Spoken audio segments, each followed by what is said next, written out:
بسم الله الرحمن الرحیم. السلام علیکم ملګرو. زه امتشان احمد او د خپل پیج تاسو ته مخاطب یم. څو ورځې وړاندې چې تورنګزو واینز یو چینل دی، هغه یو ویډیو اپلوډ کړی وه چې په هغې کې هغه د پښتنو چې کوم قوم دی د هغوی سپکاوی کړی و. نو په هغې باندې د پښتون قوم چې کوم دی، پښتون څومره خلک دي، هغو چې کوم ریاکشن راغلی و هغوی ته، نو په کار هم دغه شان و. ځکه چې تورنګزو واینز لا داسې ویډیو جوړول د پښتنو په هغې کې د پښتنو سپکاوی کېږي، نو دا بالکل جوړول نه دي پکار. او دا کومه ویډیو چې دوی جوړه کړې ده، دا اوس هغوی زر تر زره ډیلیټ کول پکار دي. په دې چې پښتانه چې ستاسو چینل څومره تاسو مخکې ځئ، ستاسو چینل ښه ریسپانس میلاویږي، نو هغه تاسو له پښتانه درکوي، هغه تاسو له پنجابیان څوک نه درکوي چې بل طرف نه. هغه تاسو چې څومره مخکې ځئ، ستاسو چینل مخکې پروموشن کېږي، هغه ستاسو د پښتنو د وجې نه کېږي. نو تاسو له هېڅکله داسې ویډیوګانې جوړول نه دي پکار چې په هغې کې داسې میسج ورشي چې پښتانه داسې قوم نه دي. بالکل پښتانه داسې قوم بالکل نه دی. پښتانه داسې تعلیم یافته باشعوره قوم دی، یخ قوم دی، د زړه نه صفا خلک دي.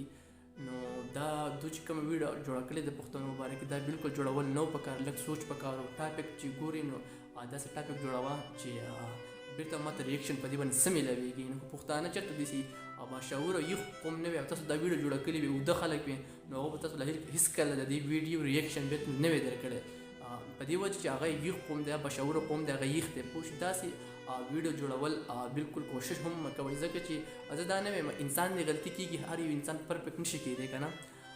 موږ ټول پخپله پرفیکټ نه یو که نه، خو بیا هم دی آینده لپاره داسې کوشش مه کوئ. پښتانه تاسو له ډېرې مینه درکوي، ډېر محبت درکوي، که هر یو ونس دي تاسو یې کم ځګینه کم حد ته ورسول، دا پښتنو ورسولې، نو پښتنو داسې بالکل مه کوئ، داسې ویډیو جوړول کوشش بالکل مه کوئ، ځکه چې پښتانه تاسو چې را کوم ویډیو جوړه کړې ده، نو په دې تاسو پښتانو غوسه تاسو لیدی شئ چې پښتانه په دې ویډیو تاسو ته څومره غوسه دي، لکه مینه محبت هم درکوي. خو کله کله انسان دی چې بس هغه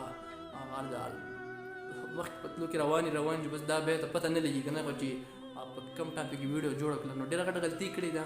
خو خیر دی، بیا هم انسان دی که نه، داسې ویډیو جوړول د دوی لپاره بالکل نه دي پکار، او آینده لپاره خیال پکار دی. خیر په اولې کې چې کوم نوي چینل دي، دوم خو ماشاءالله مخکې د بونیر واینز په اولې کې داسې څه غلطي کړې وه. هر یو راځي واینز جوړوي، خو بس په ښه ټاپک باندې کار پکار دی. زموږ چې کوم ریسپانس دی تاسو ته ډېر ښه میلاویږي. موږ په خپل ستاسو ویډیوګانې ډېر په مینه ګورو، پښتانه یې ګوري، تاسو له مینه محبت درکوي که د هر طرف نه. نو تاسو داسې ویډیوګانې د پښتنو باره کې بالکل نه جوړول پکار، سپکاوالی نه کول پکار په ویډیو چې په هغې ستاسو نه پښتانه خفه شي، ستاسو چینل چې کوم دی هغه بیرته انسبسکرایب کړي او ویډیوګانې د چینل ته ریپورټ کړي. بالکل داسې جرأت هم مه کوئ، داسې سوچ هم مه کوئ، ځکه چې پښتانه دا ویډیو جوړوي، ټول پښتانه ګوري، په دې کې ډېر ښایسته خلک دی پښتنو کې. هر یو پښتون داسې نشي کېدی. پښتانه ډېر ښایسته خلک دی او ډېر مینه ناک قوم دی او ډېر د زړه نه صفا خلک دی. نو کوشش وکړئ تاسو دا کومه ویډیو جوړه کړې ده دا ډیلیټ کړئ او د پښتنو نه معافي وغواړئ، او آینده لپاره داسې ویډیو جوړول بالکل هم مه کوئ. امید لرم چې ستاسو به دا ویډیو ډېره خوښه شوې وي. تر دې وروسته خپل ورور ذیشان له ورکړئ اجازت.